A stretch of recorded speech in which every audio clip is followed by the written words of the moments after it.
Welcome to the Mama Needs a Moment podcast. We're your hosts, Chrissy and Cindy, co-founders of Her Health Collective, and moms who totally get the chaos of juggling it all. But here's the thing, your well-being matters. That's why we're on a mission to change the way moms take care of themselves. We bring you quick 10 to 15 minute bite-sized episodes packed with expert advice on women's health, parenting, and self-care, plus real-life tips you can use right now. So take a deep breath, grab your lukewarm cup of coffee, and let's make these moments count.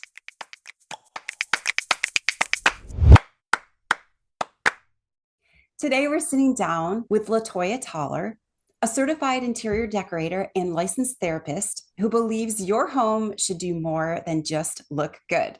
It should care for you. Latoya specializes in creating wellness-centered spaces that are both functional and beautiful, transforming homes and offices into calm, nurturing environments that support your mental and emotional well-being. She combines her background in therapy with her passion for design to help busy families and professionals find peace and balance right where they live and work. Her approach weaves in elements of nature, natural light, texture, and greenery to create calming, life-giving spaces that nurture your mind and body.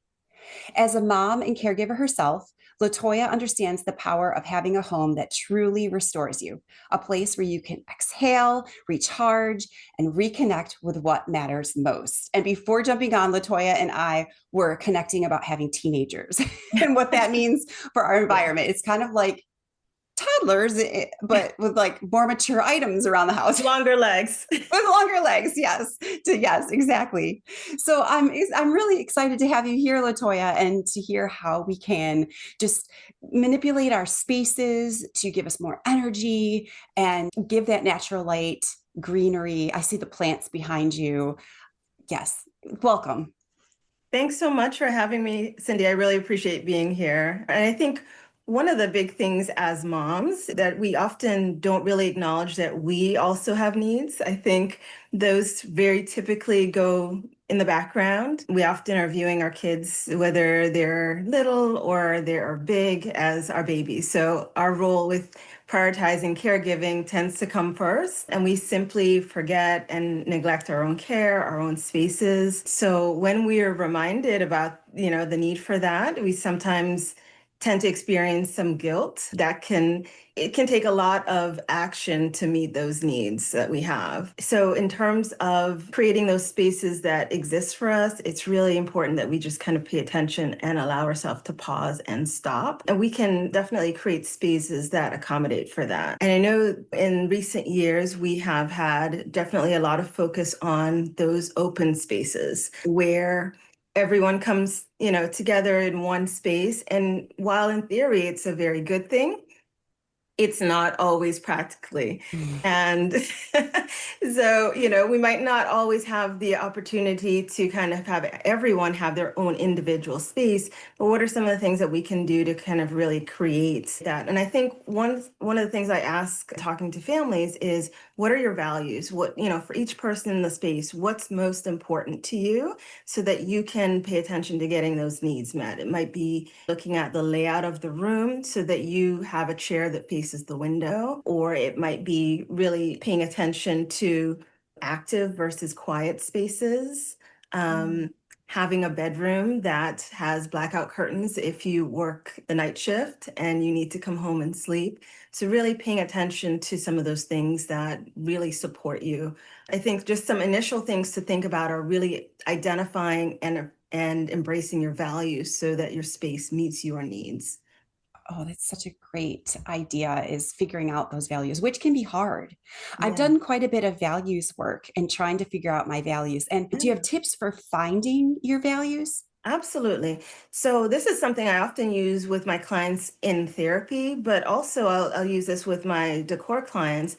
And I will ask people to identify the things that in their life are most meaningful. When you think about what gives you the greatest sense of purpose, really defines who you are as a person, what are those things? What are the things, maybe the top 5 things that really drive you and really center you? And thinking about once those things are identified, how are those things being represented in your life? Because some of the things that we list as values may actually be more aspirational values that we're not actually living versus those values that we actually have in place. And how do we move from what is aspirational, if we're saying it's really important to us, to something that we're practically applying in our lives and in our homes so that we are meeting those needs? Yeah. Sure.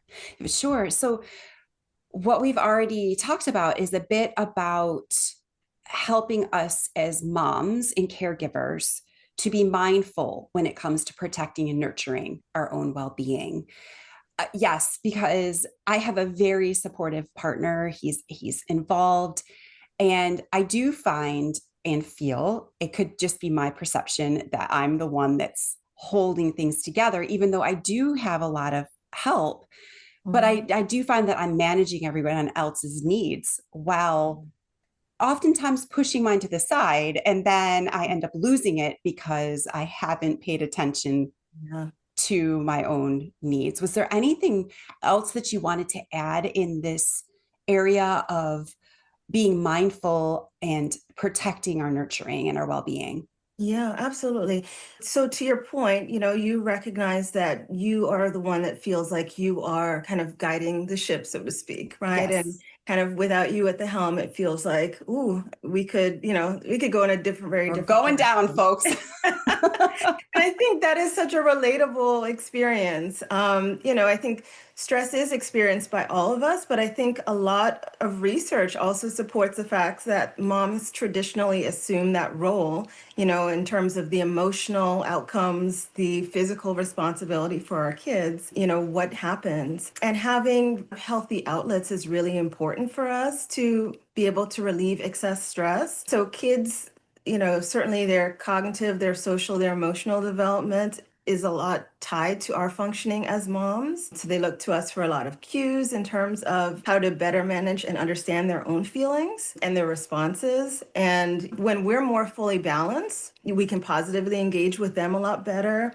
And, our caregiving can be a lot more present. So you asked for some specific ways that we can do that.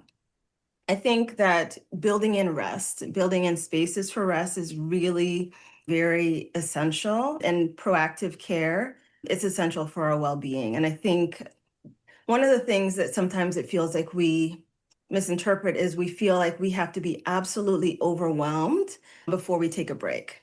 Oh, And that's me. That's me. we feel we have to be at the end of the road before we can say stop sign. And so when we're at that point, we might often be ignoring our needs until we're really not doing well or we're at a point of crisis. And we might start noticing that we're worrying all the time, that we are not sleeping well, we're feeling down, we've got physical aches and pains, we're starting to isolate whenever possible. So really being intentional about the care that we're providing for ourselves is really important. And there are indicators when we are doing too much, for sure, in terms of paying attention to our bodies. So one of the things that I try to do is a body scan first thing in the morning. And sometimes we'll hear the alarm or we just hop out of bed, but giving yourself an extra minute or two just to lie in bed and check in with yourself. So it can be checking in with your thoughts, your feelings. Am I feeling extra rushed today because I have to prepare for an early meeting, or I'm anticipating a hectic carpool line? Even though I got to bed at a decent time, am I still feeling exhausted? Is my stomach hurting? Really being able to check in and notice how we're feeling before we rush off and take care of everyone else. And I think that can really help us to kind of anticipate what our needs are for the day. Do I need just a few more minutes just to have a cup of hot tea or coffee before I get going? Or do I need to ask for help from someone else, from my spouse, or take my mother-in-law or my father-in-law up on the offer to help with pickup that afternoon? But anticipating our needs and creating some routines are often really helpful so that we can support our own emotional and physical safety. We really prioritize our kids knowing what comes next, but for ourselves, it's really important too. And to have a plan in place that supports us with being able to do that and creating some expectations that work well. This episode is brought to you by Her Circle, the ultimate community for moms looking for real connections, meaningful experiences, and expert support. From mom's night out and family adventures to book club, volunteer opportunities, and expert workshops, Her Circle is where moms come together to learn, laugh, and lift each other up. Spots are limited, so join the waitlist at herhealthcollective.com/membership and be the first to know when doors open. It's really true about how you were talking about taking that time in the morning, because like when your alarm goes off, I find myself immediately turning off the alarm and then thinking about I have to pack lunches. Like that's what I have to do. I have to get up, get ready, go help everybody get off to school. And my needs are not front and center. And so some of that, I wonder, is that me putting this on myself? One, not wanting to relinquish control because I am the nurturer. I am the person keeping the ship afloat, which I think I've created a little bit in my mind because, like I said, my spouse is very active in there. But how is it also part of this is me failing to pause, like you had said, and think about my day and think about things that I can do to take care of myself during my day. So I love what you said in there, but I want to ask you, is there actually a piece of us creating this chaos in our minds for ourselves? Like, are we doing some of this to ourselves? I think we are. Yeah. Yes. You know, we might be more absolutely the nurturers in some ways as moms. We're kind of inherently like, conditioned to, kind of notice certain things. But I think we don't necessarily practice those tools that can help us as much. And I always say, and it's research supports it takes 30 to 90 days for a good habit to take root. And if we are, we might know a thing, but if we're not putting it in practice, it's going to fall away. And so we might say, okay, I know that if I just take a few minutes, if I, kind of can wake up 20 minutes earlier when the house is quiet, that really helps my day, helps me to be focused. But we may not always do the things that prioritize that and allow the practice, the consistency of that. And so being as intentional as we are with the other parts of our day can really be grounding and help us to recognize that, we're a big part of the equation too. And to be able to fully support, our kiddos and our spouses, the other people in our lives, that is also really, really high on the list. Sure. So in all of this, I've recognized that my home plays an impact in how I feel. So if my environment around me is cluttered or, things are broken or whatever, it has an impact on the energy that I'm feeling and it shifts my mood. I can actually feel my mood shift if I come downstairs and the kitchen is a mess. So I would love to hear your thoughts on how we can create environments that restore us rather than draining us, because we talked about some of the things that are in our control. We've talked about some of the things that we put on us unknowingly because we want to have the control. So now, if we could just take control over our environment. So, how can we design or refresh our home spaces with intention so that they truly support our emotional and mental well being? Yeah, absolutely. I think one of the pieces around this might be to start with mindset. So I think when we think about interior design or decorating, I think a lot of times we consider that a luxury service. So it's not Right. necessarily for everyone. And I really think about this very differently. I think intentional design is something that supports our well-being and it's something that we all need. Even if we have a different price point. And there are things that we can absolutely put in place to support being able to live well. And, there are going to be definitely different ranges of this, but it's essential for us to feel like we can have a functional space, a welcoming space, a calming space, something that represents us, when we come home and someplace that allows us to rest. All of those things create, again, emotional safety and support what we need. So some of the things that I really try to emphasize would be personalizing your spaces. Sometimes it could be we've moved into a new home. We're so busy going that it feels like our home still looks like a box. We haven't, you know, put in Mhm. place things that are meaningful to us. It's just a place where we sleep at night. And so being able to think about including those items in our homes that are reflective of us. It might be when we're identifying those values, we recognize I feel most at peace when I have gone to the ocean. It mightn't be that we can buy a beach house, but it might be that we can pull out some of those photos of us at the beach to create a gallery wall that we've had, in the boxes in the garage, Yes. in terms of that being, an approachable way to bring front and center something that again is really meaningful for us, something that kind of reminds of us of our most important family memories, and not having in place things that we don't feel connected to, that don't create happiness for us, things that are in place because they are meaningful to other people but not to us. So it could be that maybe we are housing things that belong to a distant relative, and they may be meaningful in their own way, but they maybe not have the same sentiment to us. And are there ways that we can still honor our loved one and the items that they had, but not necessarily maintain them in our space if it doesn't hold the same meaning for us? You referenced clutter. One of the things that I also like to do is leave at least one wall in a room that is blank. And I think it can Oh, be really helpful in terms of giving our eyes or our minds someplace to rest. I think a lot of times there's so much to look at, and it can represent clutter that also impacts our minds and our focus. And so using the spaces to display our art and our photos and things that are important for us, but also creating a little space so that we're not feeling overwhelmed. And again, we can have some space that is quiet, even so.